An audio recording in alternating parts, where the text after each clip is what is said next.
Hello! Kamusta po kayong lahat ng aking mga minamahal na kapatid na star viewers? Kamusta po kayong lahat? Um, Anong ganap ng ating mga kapatid dyan? Nakikita ko yung babae na isa sa mga viewers dito na wala lang, kumakain. Wow. I see you, girl. Kaway-kaway naman dyan. So, anyway, sana ang lahat ay nasa mabuting kalagayan. Alamin muna natin ang iyong current energy, mga kapatid. Spirit Guide Angels. Ano ang current energy ng ating mga minamahal na kapatid na star viewers? Kamusta sila ngayon? Okay. Wow, meron ditong galit na galit ah. Galit na galit sa pamilya. Galit na galit kasi meron ditong punishment. Meron ditong isa sa inyo na pinapagalitan. Yeah. Pinapagalitan ng boss or maybe lately you have been para bang bad mood ka ngayon. Yeah. Bad mood ka. Again, this is a general reading. Hindi po ito private reading. Kunin nyo lang kung saan kayo nakaka-resonate kasi ito ay collective reading para ito sa lahat. Meron ditong bad mood dahil napagalitan sa trabaho or siguro something na nagkakamali ka sa ginagawa mo. And your boss or someone na nagagalit sa iyo or talagang para bang ang tanga mo kasi, bakit mo to ginawa? Bakit nagkakamali ka? Alam mo dapat ang ginagawa mo. And for that, of course, you are blaming yourself. Alam mo naman na mali ka. Meron naman dito na I am doing my job. Ginawa ko lang ang dapat kong gawin. Sorry kung nagkakamali man ako, pero yun talaga. Accept ko naman na nagkakamali ako. Kaya lang, hindi mo naman kailangan na sigawan ako. Pwede mo naman akong pagsabihan. So, that's the specific message para sa taong ito. And meron din dito galit na galit ka. It could be sa family member. Someone is like, maybe telling the story. Siguro,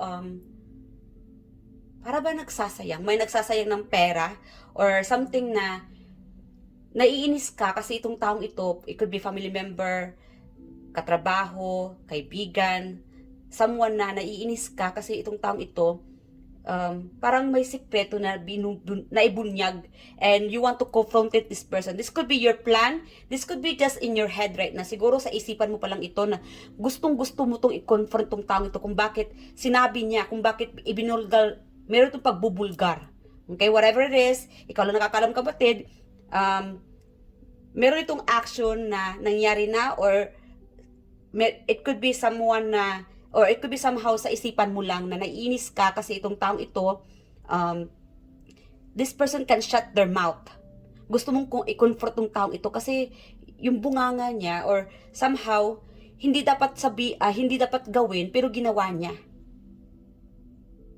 It could be related sa sikreto or it could be somehow na someone is too careless, hindi nag-iingat at gusto mo pagsabihin tong taong ito. Meron ditong gustong gawin.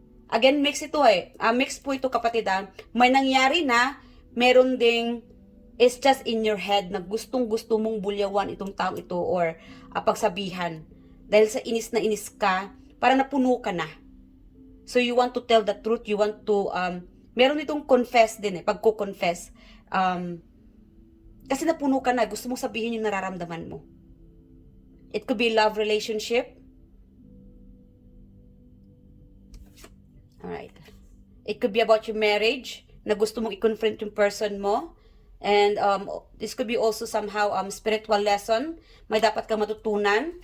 Guys, if ever na, we'll say, kung ikaw man itong nagkakamali, kung ikaw man itong napagalitan, I'm also getting the message na you need to take those yung mga galit sa'yo, you need to accept the fact na minsan nagkakamali naman tayo. Especially sa relationship, di ba? Hindi pwede na, you say, galit yung asawa mo or yung partner mo, tapos sabayan mo siya ng galit. So, when it comes to a relationship, kung gusto mo na mag-long last itong relasyon ito, wag mo namang sabayan yung galit niya. It's good na give and take. Pakinggan mo muna siya. Yung mga galit niya, let your person release all that burdens, all of that heavy. Lahat ng mga sakit na sasabihin niya, lahat ng galit, tanggapin mo muna at this moment. Pakinggan mo muna siya. And then pagka kumalma na siya, saka mo na siya kausapin. Saka mo na siya, saka mo na i-voice out yung nararamdaman mo. At this moment, sabihin mo naman, oh, okay ka na, malamig ka na. Ako na naman. Sana malamig na yung utak mo. Ako naman, gusto kong sabihin sa iyo ang nararamdaman ko, gusto kong mag-open up sa iyo, ganito ganyan. Sana ako naman din yung pakinggan mo. Pag-usapan natin yung parehas nating nararamdaman. Kung saan tayo nagkakamali. May pagkakamali din ako, may pagkukulang din ako. Yeah. Hindi naman kasi sa relationship na isa lang yung hari, isa lang yung rena. 'Di ba? I mean, kasi meron din dito sa relationship yung ibang tao dyan na laging ikaw ang pakikinggan. Dapat ikaw lang dapat ang pakikinggan. Hindi dapat yun. Dapat both side. Hindi lang yung one-sided relationship. Hindi lang yung one-sided decision. So, again, when it comes to spirituality, you have to learn your lesson, your mistake. Pakinggan mo yung mga sinasabi ng tao, yung mga kapwa mo, pamilya mo, parents mo, partner mo, kaibigan mo. Again, as a reminder, walang perpekto sa mundong ito. Whenever mistakes that we made, it should be a learned our lesson. Dapat may matutunan tayo dito sa mga pagkakamali natin. Tanggapin natin yung mga hindi magandang sinasabi ng tao, and then apply. Okay, apply mo yung sarili mo kung saan ka nagkamali, and then baguhin mo kung kaya mong baguhin. Depende sa sitwasyon din. Ano? Kasi meron din ditong it's because your person did this, yung mga meron itong lampa, parang bossy. Dapat give and take. Hindi pwedeng ikaw lang ang magiging boss. Yung partner mo rin. And even sa business, pakinggan mo rin yung mga nagtatrabaho sa iyo. Even na ikaw yung boss, syempre may puso din sila, tao din sila nasasaktan. You have to be also dapat may care ka rin sa mga binabayaran mo, or I should say yung mga trabahante mo. Kung ikaw tong boss sa trabaho or may-ari ng negosyo, nasasaktan din sila. I'm also getting like, you need to be careful. Mag-ingat ka sa mga sinasabi mo. Hindi porke nagkakamali yung tao, yun na. Dinadown mo na yung taong iyon. Pwede naman siya madadaan sa mabuting usapan, kapatid. Yes, nadala tayo ng emosyon, ng galit. Kausapin mo lang na mabuti. Wag ka masyadong padalos-dalos ng mga sinasabi mo. Baka sa huli ikaw lang din ang magsisisi. Especially when it comes to relationship. Baka magulat ka na lang, nakipag-break up na yung partner mo. Magulat ka na lang, gusto na makipag-divorce ng person mo. Kasi wala na. Napuno na siya. Lagi ka na lang galit. Lagi mo siyang inuutusan. Masyado ka ng bossy. Akala mo parang ikaw na yung perfecto. Hindi mo naman siya binigyan ng chance na magsalita. Parang ikaw na lang lagi. So again, as a reminder guys, as a parent, sa lahat ng mga larangan, mga boss, magulang, kapatid, okay, as a person, and especially meron tayo nitong spirituality, pakinggan mo muna ang iyong sarili. Pakinggan mo sarili mo. Kumalma ka muna bago ka magalit. Pag-isipan mo muna kung paano mo i-approach yung sitwasyon. Paano mo harapin yung sitwasyong ito.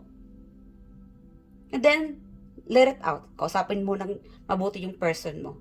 Yung mga magulang mo, kaklase mo, katrabaho mo, yung mga trabahante mo. Kasi lahat ng tao sa mundong ito, may kanya-kanya tayong emosyon. Hindi lahat katulad mo na parang gawa ng bakal, parang hindi basta-basta naatinag kahit anong sigaw. Kasi meron din mga tao dyan na madali lang nasasaktan. O lalo-lalo na hindi sanay na napapagalitan palagi, parang lagi ka na lang galit, lagi na lang ikaw ang tama. So again, may dapat, it's a spiritual lesson dito na may dapat kang matutunan. As a reminder, kumalma ka muna. Especially kung may mga problema ka. Kasi meron din tao na pagka nagkakaproblema, di ba? Siguro na puno na. As a reminder, magsimba ka muna. You need to heal. Magpalamig ka muna, kapatid. Huwag basta-basta nagagalit. Kumalma ka muna bago mo bulyawin yung taong iyon. Bago ka mag-react. Pag-isipan mo muna. Hindi porke na ikaw yung nasa taas, hayaan mo lang ng mga tao na sasaktan mo. Physically, emotionally, mentally. At tanggapin mo rin yung pagkakamali mo. Yeah. Maraming tao they are admiring you. Ina-admire ka ng mga tao sa paligid mo. Hindi porke na ikaw yung sumusuporta, hindi porke na ikaw ang magulang. Basta-basta ka na lang makapagsalita ng masasakit na mga bagay. You know what I mean? Magulat ka na lang, iniwan ka na ng mga anak mo. Magulat ka na lang, iniwan ka na ng partner mo. Magulat ka na lang, wala na nagtatrabaho sa'yo. So, ganun din. You need to reflect. Mag-reflect ka. Do some shadow works or magsimba ka. Kung saan ka ba nagkakamali. Kung paano ba kausapin itong taong ito. Yeah. Most likely talaga kailangan mong magninilay-nilay para kumalma yung pakiramdam mo, yung pag-iisip mo. Kasi if your person cheated on you, or siguro if your person or a friend spilled the beans, sinabi yung mga sikreto mo na naiinis ka, speak up in a calm way. Yung kumalma ka. Uy, sinabi mo ba kay ito ganyan?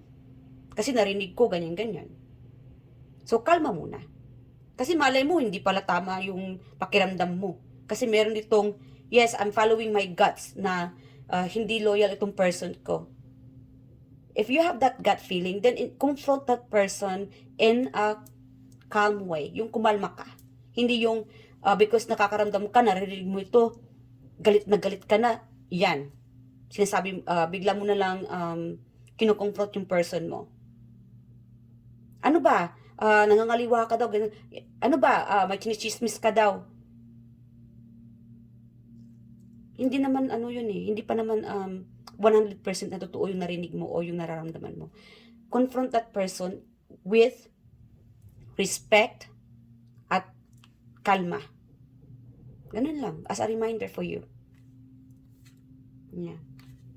Alam ko minsan meron tayong mga bad days, no, mga kapatid. So, if ever na may mga bad days tayo, I'm sorry, or hindi maganda pakiramdam natin, masakit ang ulo natin, masakit ang ngipin, masakit ang tiyan, or somehow na parang, kasi meron ding tao na nadadala lang ng emosyon sa trabaho, tapos pag uwi ng bahay, nagulat na lang yung mga kapatid mo or mga anak mo or partner mo na bakit parang lagi kang galit? Kakauwi mo lang ng bahay. Parang nadamay sila sa galit mo dahil sa nararamdaman mo. Yeah. So again, hindi siya healthy sa'yo, kapatid. Especially mentally. Kung ikaw ay napupuno na, you want to express your feeling, yung mga galit mo, inis mo, confrontation, you can do that. Kumalma ka muna. And then, when you do confrontation, respetuhin mo rin yung kausap mo. Para maganda yung epekto ng conversation ninyo, yung pag-uusap ninyo. Para nagkakaintindihan kayo. Lalo-lalo na kung may mga mali yung mga nagtatrabaho sa'yo, yung mga binabayaran mo, may mga palpak, kumalma ka muna. Yes, may mga nasayang, may mga sayang na panahon, may mga sayang na pera, yung mga effort na sayang, kaya naiinis ka, then kausapin mo muna siya ng maayos. At manalangin. magsimba ka kapatid, as a reminder. Magsimba ka, lalong-lalo na't kung hindi maganda pakiramdam mo, lalong-lalo na't yung feeling mo na parang bad mood ka, idulog mo na lang yan sa simbahan para mas kumalma yung pakiramdam mo, no? Okay. Yes, meron ditong nagagalit dahil parang may nagnakaw and gusto mong, this is very specific. Siguro, this could be just the feeling or my gut feeling ka na itong taong ito, ninakaw yung gamit ko, ganyan-ganyan. Gusto mong, parang nagkakaroon ka na ng signs na ito ay magnanakaw. Or may tinatagong lihim, gusto mo siya kausapin. Then, if that's the case, kung yan talaga yung problema, na itong taong ito ay magnanakaw, before mo kumprontahin yung taong ito, you need to have, gather your information. You know what I mean? Yung mga ebidensya, kapatid. Bago mo kumprontahin yung tong taong ito na, hey, may iba ka, gito ganyan. O hey, nagnakaw ka. Bakit mo ninakaw yung gamit ko? Bakit mo ito ninakaw? And then if this person deny it, of course, wala namang magnanakaw na biglang sinabi yung lahat-lahat, ano? Of course, kailangan talaga marami pa itong mga excuses. So, dapat talaga, bago mo ito gawin, may mga, ipapakita kang ebidensya bago mo konfrontahin yung taong ito or to accuse this person. Meron din ditong very specific na totoo bang ako ang ama ng dinadala mo. Meron itong napaka-specific ng natin ngayon na message. Yung energy natin, very direct. Yeah. Maybe it could be, siguro meron ditong isa sa inyo na nagdadalawang isip ka or siguro napapaisip ka na ako ba talagang ama ng dinadala mo. Kasi pag ma-prove na hindi ikaw ang ama, gusto mong palayasin or pakawalan itong taong ito nang hindi abutin ng 1 minuto. Lumayas ka, agad-agad, yung ganun. Hindi na patatagalin itong sitwasyon ito. Kasi siguro nagkakaroon ka na, parang kinikim-kim mo ito when it comes to relationship with your partner. Kasi feeling mo parang may tinatagong limit itong partner mo. And gusto mo siyang kumprontahin. Ako ba talaga ang ama ng mga anak natin or yung dinadala mo? Meron ditong gano'n. Napaka-specific. Gusto mo ng happy family, ayaw mo ng, siguro, meron kasing nakakaramdam ka Yan. Gusto mo siyang suportahan. Gusto mo suportahan yung person mo. But of course, it will be very painful na sa lahat-lahat, sinusuportahan mo siya, yun pala, iba pala ang ama ng dinadala ng anak mo. So again guys, as a reminder, this situation could be, it already happened, or it will happening in the future, or it could be also, again, this could be current energy na nangyari na. So, just take what's yours. Kung alin ka nakaka-resonate dito, kapatid, ito ay para sa iyo. Kung hindi naman, sa current energy na ito, or itong mga binabanggit ko, meaning hindi ito para sa iyo. So, sa next video natin, baka makuha na natin ang iyong energy. So, bawal ang nega dito, mga kapatid, ha? Yeah. And if ever na nakaresonate kayo, feel free to leave your comment below at nang mabasa natin yung mga storya ng buhay ninyo, mga kapatid. At pasensya na kung hindi ko man na-respond yung mga mensahe ninyo doon. And nakakatuwa naman. Natutuwa po ako na kayo ay nagsishare ng mga message doon or nagsishare ng experience ninyo, current experience. And na-appreciate ko po yung mga mensahe nyo doon, mga kapatid. Maraming salamat. So, ano pa? Alamin natin yung mensahe ni Universe para sa iyo. Alright, Spirit Guide Angels, tell me more about the message that you need to hear. Yeah? Slow down. So, yes, slow down. Dahan-dahan lang. Kumalma ka muna, kapatid. When it feels like our world is spinning out of control, it's easy to get overwhelmed. This is a good time to begin a daily meditation practice. So, kailangan mag-meditate. Kasi minsan nadadala tayo ng emosyon, bugho ng emosyon natin, galit, puot, mag-meditate, magsimba. Yeah. Your mind is most open and receptive in the morning, which is why it's helpful to start your day with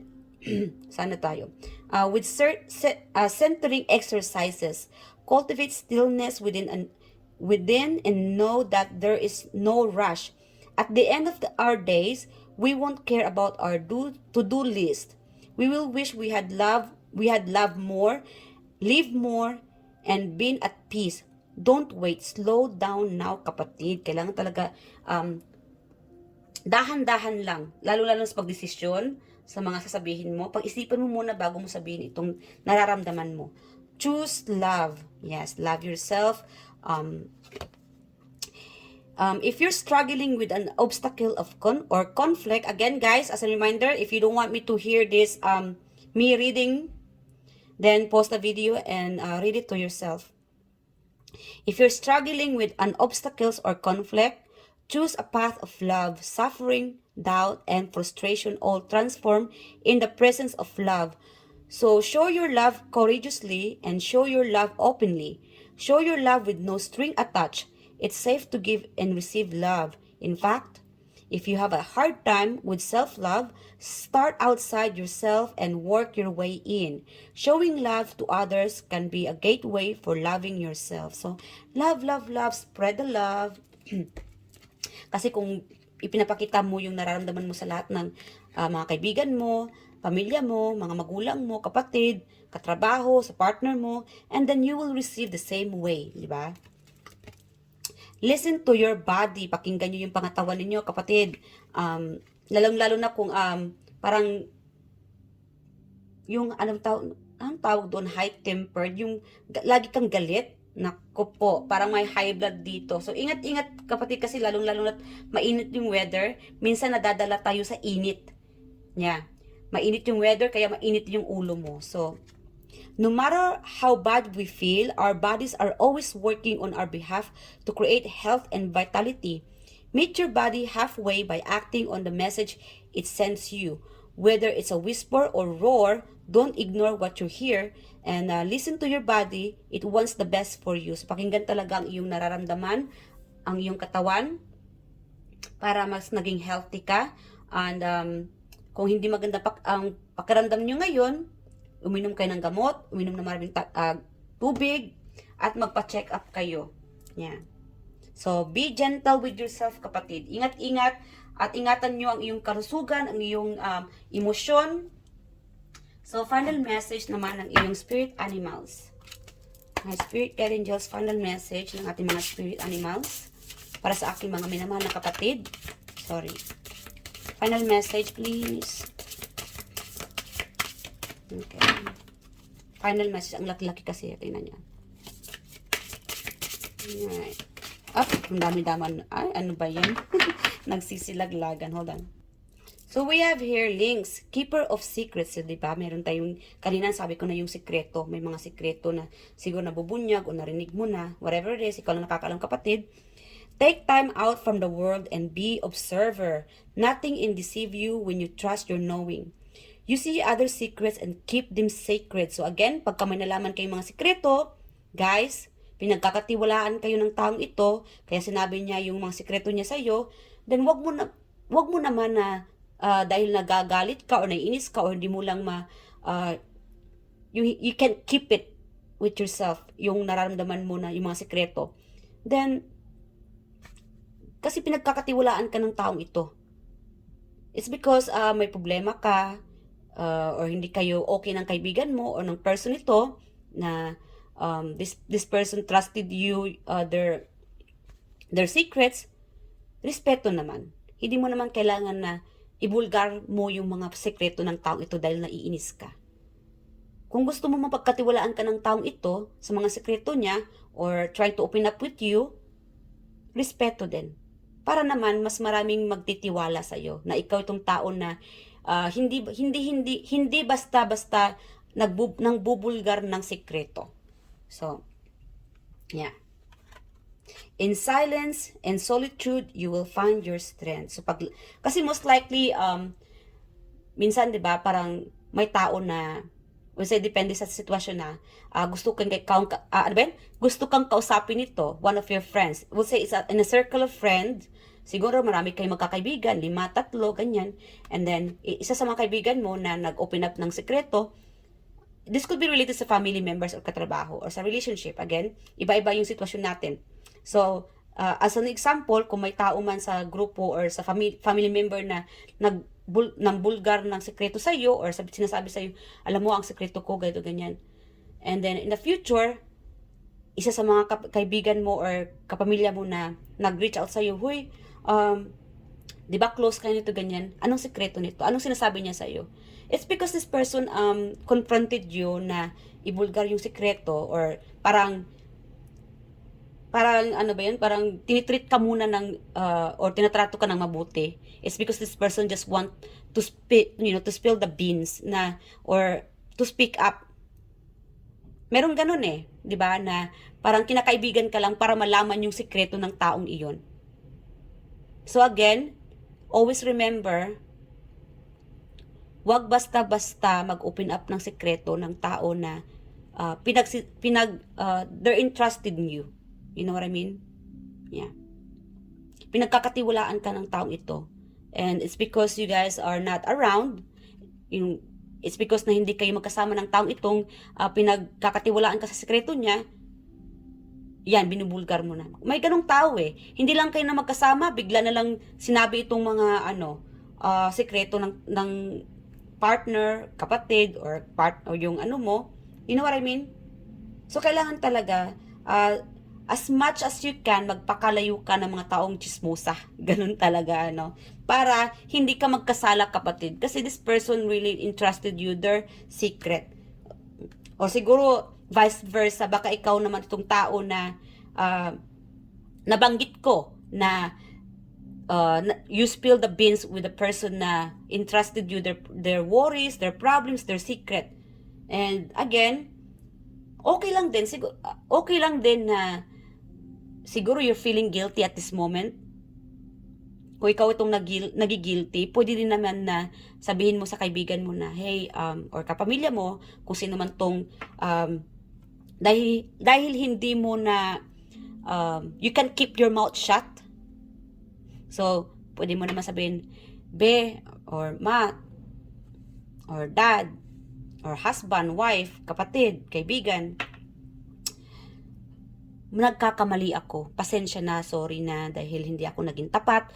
Nasabi ko sa kaibigan ko, nasabi ko kay Kito ganyan sa kapitbahay na yung sekreto mo, pasensya na. And then, of course, ano ba naman ang maging reaction ng kaibigan o yung tao na pinagkakatiwalaan ka, diba? Siyempre magalit. And take all of that blame. Tanggapin mo kasi kasalanan mo. Nagkasala ka rin. And now you know the lesson. Learn your lesson from it. Dahil nagkakamali ka. And then, next time, huwag mo nang gawin ulit iyon. So, it's okay. It's better na i-open up, express mo yung nararamdaman mo dahil feeling guilty ka na nagkakamali ka. Dahil nasabi mo itong hindi ka naging totoo para nawala yung loyalty mo sa kaibigang iyon or sa pamilyang iyon o sa karelasyon mong iyon. So, it's okay to open up your feelings, yung mga kasalanan mo, Kat, independent. You are a natural healer. Your intuition is strong. You don't have to go with the crowd. Life support you in every way. So you guys are very independent and meron ditong strongly a single mom or a single dad. You're the one who take good care of your children. Kahit wala kang partner sa buhay. And your children loves you, cares for you, and you are very intuitive, kapatid. Yeah, maybe you love children, and I'm also getting like maybe you're siguro yung spirit animals mo is pusa. Siguro mahilig ka sa mga pusa, and they're watching you and they are guiding you. Yeah, you are a healing, natural healer or board. So hanggang dito na lang mga kapatid. Sana nag-enjoy kayo sa reading na ito. And I love you guys. And please do subscribe sa mga hindi pa nag-subscribe dyan. Sa mga cross-watcher, please do subscribe. Nakaka-appreciate po yun. And kung nag-enjoy man kayo sa reading na ito, mag-like naman kayo dyan, kapatid. Para naman gaganahan tayo sa pag-reading natin. Nakaka-appreciate po yun. Kahit na isang like lang, just click that button like below. Nakaka-appreciate po yun. And of course, feel free to leave your comment below. Share naman yung mga story ninyo kung relate kayo sa reading na ito. Again, I hope to see you guys in my next reading. I love you guys. Bye!